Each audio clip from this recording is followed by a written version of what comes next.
মির্জা গালিব খুব সুন্দর একটা কথা বলেছিলেন, যা আমার হৃদয় ছুঁয়ে গেছে।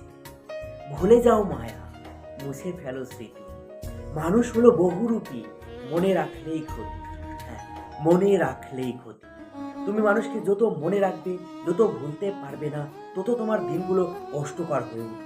তুমি দুর্বিষহ তোমার জীবনটা কাটাতে বাধ্য হয়ে উঠবে। আর মানুষকে যত তুমি ভুলে যেতে পারবে, যারা তোমায় যন্ত্রণা দিয়েছে, যাদের কাছ থেকে তুমি তোমার প্রাপ্যটা পাওনি, তাদেরকে তুমি যত ভুলে যেতে পারবে, তত তোমার দিনগুলো ভালো কাটবে, আরামে কাটবে। তুমি সেগুলোকে ছাড়াই আনন্দে বাঁচতে পারবে। তাই অভিযোগ ভুলে যাও আর নিজের জীবনকে অতিবাহিত করো সুন্দরভাবে।